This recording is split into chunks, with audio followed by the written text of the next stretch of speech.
Bismillahirrahmanirrahim. Assalamualaikum warahmatullahi wabarakatuh.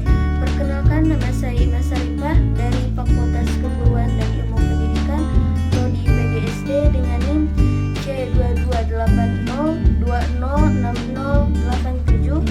Di sini saya akan mensimulasikan mengenai materi suhu kepada anak-anak di pendidikan guru sekolah dasar. Assalamualaikum warahmatullahi wabarakatuh. Selamat pagi anak-anak. Perkenalkan, saya Ima Sarifah. Di sini saya ditugaskan untuk mensimulasikan mengenai materi suhu kepada kalian.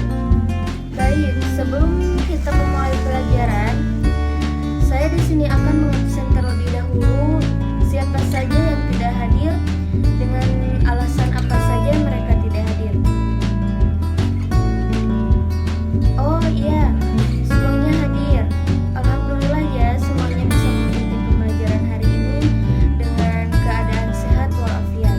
Sebelum memulai pembelajaran, alangkah baiknya kita membacakan Al-Basmalah terlebih dahulu dan doa sebelum belajar. Berdoa dimulai.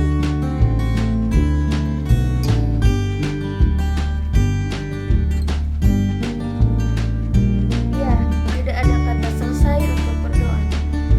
Baik, untuk sekarang kita mulai ya pembelajarannya. Diharapkan adik-adik semua bisa mengikuti pembelajaran ini dengan hikmat ya. Bisa mendengarkan dengan baik dan bisa memahami mengenai materi pembelajaran ini. Materi yang akan saya ajarkan hari ini yaitu mengenai suhu.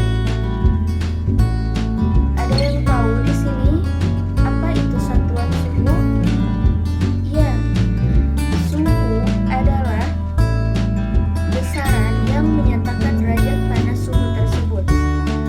Menurut Joko Arisworo, dalam buku IPA terpadu, suhu dapat dinyatakan dengan 4 satuan yaitu Celcius, Fahrenheit, Reaumur, dan Kelvin. Apakah di sini ada yang sudah mengetahui dari satuan suhu tersebut yang sudah saya sampaikan tadi? Oh iya, belum. Baik, mungkin ada beberapa soal yang akan kalian kerjakan untuk hari ini. Namun mungkin untuk mengerjakannya juga mungkin kalian belum paham ya. Jadi kita kerjakan sama-sama saja ya. Nah, untuk soal yang pertama yaitu kenapa satuan suhu menggunakan 2 satuan, yaitu derajat dan satuan suhu itu sendiri. Contohnya 100 derajat Celcius. Apakah di sini ada yang bisa menjawab pertanyaan saya tadi? Ya, tidak mengapa jika tidak ada yang bisa menjawab. Jadi begini ya, karena keduanya itu mungkin tidak dapat dipisahkan. Jika tidak ada satuan derajat atau satuan suhunya, mungkin tidak akan lengkap dan untuk membacanya juga susah. Sementara satuan itu sendiri yaitu adalah angka 100. Derajat pun juga mempunyai tanda titik di atas angka 100 dan satuan sudutnya itu dinamakan Celcius. Jadi jika tidak ada salah satu di antara itu, mungkin kita tidak akan bisa menentukan suhu panasnya. Bagaimana? Apakah sudah mengerti dan ada yang mau ditanyakan? Jika tidak, kita akan berlanjut ke pertanyaan yang kedua ya. Nah, untuk soal yang kedua mengenai Kelvin. Kenapa Kelvin tidak derajat? Padahal kan Kelvin sama-sama suhu. Jadi begini ya adik-adik. Skala Kelvin tidak menggunakan derajat, yakni karena skala Kelvin adalah skala mutlak atau absolut, yang berarti skala Kelvin menggunakan nol mutlak, yakni bisa digarisbawahi bahwa kondisi ketiadaan energi termal di dalam suatu sistem sebagai titik nolnya, yaitu K. K itu adalah Kelvin. Nah adik-adik, jadi Kelvin satuannya terdapat dua jenis satuan, yaitu yang pertama satuan absolut dan yang kedua satuan relatif. Pada satuan-satuan relatif, satuan tersebut nilainya dibandingkan dengan satuan lainnya. Misal, kenaikan 1 derajat Celcius setara dengan kenaikan 1,8 derajat Fahrenheit pada kondisi yang sama. Itu pada kondisi yang sama ya. Satuan absolut dapat disebut juga dengan satuan mutlak. Untuk mengerti lebih mudah, saya dapat menyatakan bahwa semua satuan absolut tidak pernah bernilai negatif. Tidak ada benda yang sama 1 kilogram, tidak ada zat yang berjumlah 1 mol. Tidak ada tingkat intensitas cahaya 1000 kandela termasuk di lubang hitam sekalipun. Sesuai hukum termodinamika ketiga, maka tidak akan pernah ada suatu sistem dengan temperatur 0,00001 dan pada kesimpulannya dapat kita ambil satuan Kelvin tidak menggunakan lambang derajat karena tidak bisa memiliki nilai negatif. Nah, Kelvin sendiri merupakan satuan yang menggambarkan energi kinetik dari molekul-molekul tersebut, sehingga ketika kondisinya 0 Kelvin, maka tidak ada lagi pergerakan dua molekul-molekul penyusunan dari sebuah materi. Karenanya, dalam Kelvin tidak ada nilai minus. Istilah derajat dalam KBBI bisa berarti tingkatan atau skala. Sama seperti pada peta, skala dibuat untuk memudahkan kita untuk memahami beberapa ukuran sebenarnya. Karenanya, tidak ada derajat dalam Kelvin. Menggambarkan Kelvin adalah satuan yang menghitung energi kinetik dalam molekul, bukan seberapa hangatnya suatu benda dalam angka.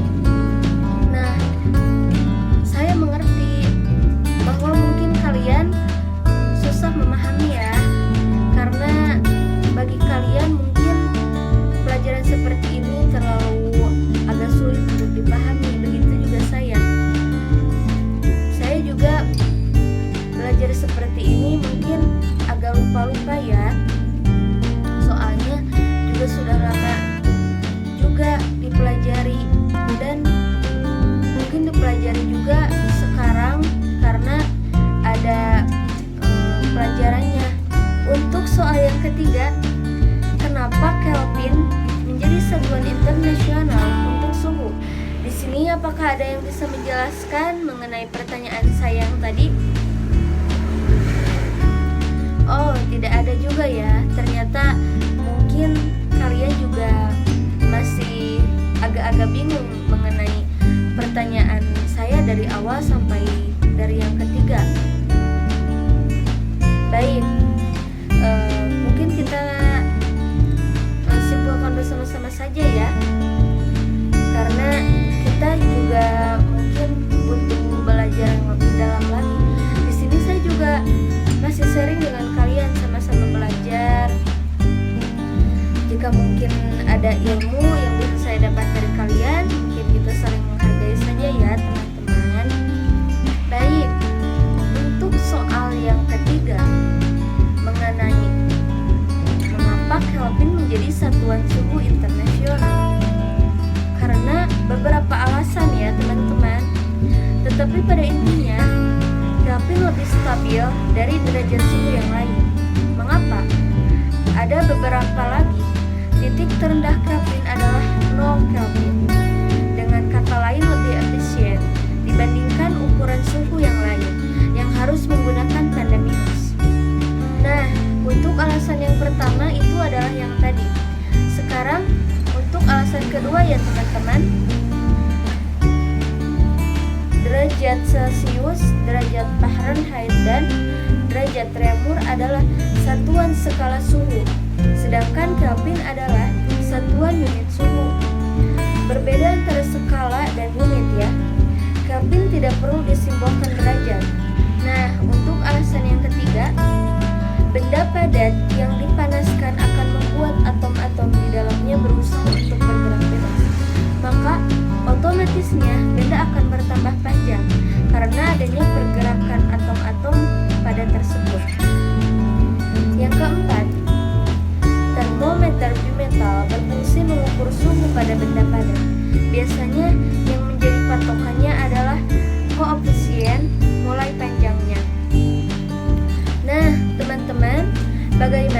pembelajaran hari ini apakah bisa dipahami?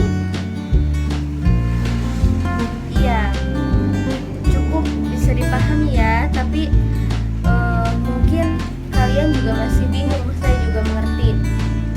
Karena mungkin pembelajaran ini juga harus lebih diperdalam ya, agar lebih Bibit bisa memahami lagi dan kalian juga bisa lebih mengerti.